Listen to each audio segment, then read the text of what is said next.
At what time do you get up normally in the morning? For me, it's usually about 7. 7, okay. But I go to bed late, so usually I go to bed around 1 a.m. or so. 1 a.m. Yeah. And you start the day with a real breakfast, or just with a coffee, or with a water? You know, that also varies a lot. I think it's probably true that having a good breakfast is a good idea, but usually I don't have time for that. So sometimes it's made for me, but probably half the time I don't have any breakfast. I had to also have like coffee or something like that. And a Mars bar with it?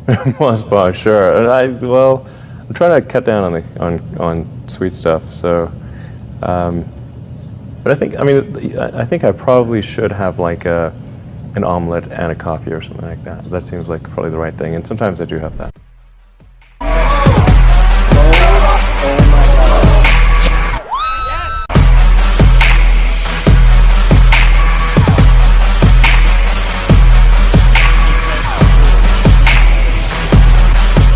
Tesla's semi-truck event. I hope you like what you see. I'm going to tell you about everything that this truck can do, starting with performance. So we have an acronym we came up with that I think really describes the performance well. The Tesla Semi will go 0 to 60 in 5 seconds. Now, at 80,000 pounds max gross vehicle weight, that's the most amount of weight you can carry on a US highway. This is the real-time acceleration of a Tesla Semi. That, on the left, the thing that looks like it's not moving is a diesel truck. The best diesel trucks can only do 45 miles an hour up a 5% grade. Tesla Semi can do 65 miles an hour up a 5% grade. Now, one of the biggest questions we've been asked about electric trucks is, well, how far can they go? Because, well, let's find out. So, 500-mile range. And that's why we are guaranteeing that this truck will not break down for 1,000,000 miles. I'm very excited about this launch because I think this is it's going to really show that we can do giant rockets again. Most space organizations, government or commercial, have set their sights too low. They've really built relatively small rockets. And Falcon Heavy is the first time that there's something that's arguably even in the super heavy class, or somewhere between heavy and super heavy.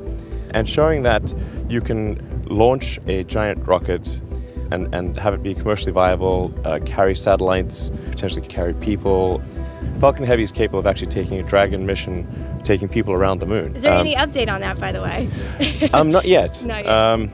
We're sort of debating whether to do that on Falcon Heavy or BFR. It will sort of depend on how well the BFR development is going as to whether we focus on BFR for deep space human flight, or whether we do that on Falcon Heavy. What do you see has been the biggest challenge for making this rocket fly? The biggest challenge of getting to the launch pad has been that we had to completely redesign the center core. So the load going through the center core is much greater than would normally go through a Falcon 9 rocket. Each of the side boosters is putting in 500,000 pounds of thrust into the center core. So you have an incremental 1,000,000 pounds of force going through that center core, which means we had to really redesign almost the entire stage. All the way through the interstage had to be redesigned to strengthen it. Okay, well, I have one more question, but I want to know what you're most excited about when you watch this rocket fly tomorrow. I'll be really proud of the SpaceX team for having accomplished this incredible task. And hopefully we inspire the public to get excited about space again. Third failure in a row. Did you think, I need to pack this in? Never. Why not? I don't ever give up. Really liking what you do, whatever area that you get into, given that even if you're the best, there's always a chance of failure. So I think it's important that you really like whatever you're doing. If you don't like it, life is too short. If you like what you're doing, you think about it even when you're not working. I mean, it's something that your mind is drawn to, and if you don't like it, you just really can't make it work, I think. So many people try to talk me out of starting a rocket company. It was crazy. One good friend of mine collected a whole series of videos of rockets blowing up and made me watch those. He just didn't want me to lose all my money. We're doing these things that seem unlikely to succeed, and we've been fortunate, and at least thus far they have succeeded. Now is the time to take risk. You don't have kids. As you get older, your obligations increase. So and once you have a family, you start taking risk not just for yourself, but for your family as well. It gets much harder to do things that might not work out. So now is the time to do that before you have those obligations. So I would encourage you to take risks now. Do something bold. You won't regret it. How did you figure you were going to start a car company and be successful at it? Well, I didn't really think Tesla would be successful. I thought we would most likely fail.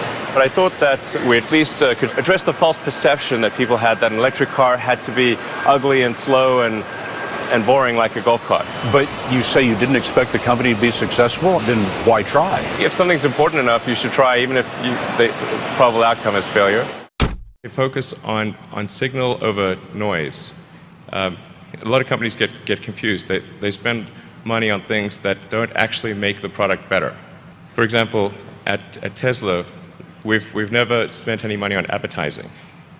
We put all of the money into R&D and manufacturing and design to try to make the car as good as possible. I think that's the way to go. For any given company, just can keep thinking about, are these efforts that people are expending, are they resulting in a better product or service? And if they're not, stop those efforts. When I interview someone to work at the companies, would be to ask them to tell me about the problems that they worked on and how they solved them. And if someone was really the person that solved it, they'll be able to answer multiple levels. They'll be able to go down to the brass tacks. And if they weren't, they'll get stuck. And then you can say, oh, this person was not really the person who solved it, because anyone who struggled hard with a problem never forgets it. If you're creating a company or if you're joining a company, the most important thing is to attract great people. So either join a group that's amazing, that you really respect, or if you're building a company, you've got to gather great people. I mean, all a company is a group of people that have gathered together to create a product or service. And so depending upon how talented and hardworking that group is, and the degree to which they are focused cohesively in a good direction, that will determine the success of the company. So do everything you can to gather great people if you're creating a company. You've got to make sure that whatever you're doing is a great product or service. It has to be really great. And I go back to what I was saying earlier, where if you're a new company, I mean, unless it's like some new industry or new market that, if it's an untapped market, then you have more ability to, the standard is lower for your product or service. But if you're entering anything where there's an existing marketplace against large entrenched competitors, then your product or service needs to be much better than theirs. It can't be a little bit better, because then you put yourself in the shoes of the consumer and they say, why would you buy it as a consumer? You're always going to buy the trusted brand unless there's a big difference. So a lot of times, entrepreneur will come up with something which is only slightly better. And it can't just be slightly better. It's got to be a lot better. Depending upon how well you want to do, and particularly if you're starting a company, you need to work super hard. So what does super hard mean? Well, when my brother and I were starting our first company, instead of getting an apartment, we just rented a small office and we slept on the couch. And we showered at the YMCA, and we're so hot up we had one computer. So the website was up during the day, and I was coding at night. 7 days a week, all the time. And I sort of briefly had a girlfriend in that period, and in order to be with me, she had to sleep in the office. So work hard, like,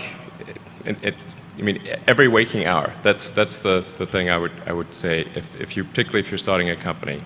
And I mean, if you do simple math, say like, okay, if somebody else is working 50 hours and you're working 100, you'll get twice as much done in the course of a year as the other company.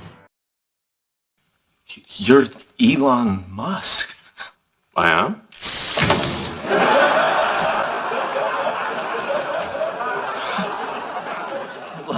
What are you doing here? I'm washing dishes. Спасибо. Вы откуда, босс? Из Мичигана. Мичиган? В автобизнесе? О нет, я в печатном.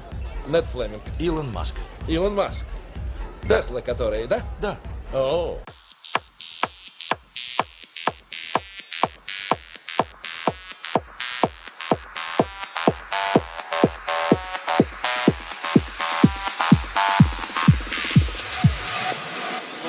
Я как Илон Маск, снова в игре. Давим на газ, снова камбэк. Тесла под зад, компы в огне. Как Илон Маск, снова в игре. Я как Илон Маск, зови меня Илон. Зови меня Илон. Зови меня Илон. Зови меня Илон.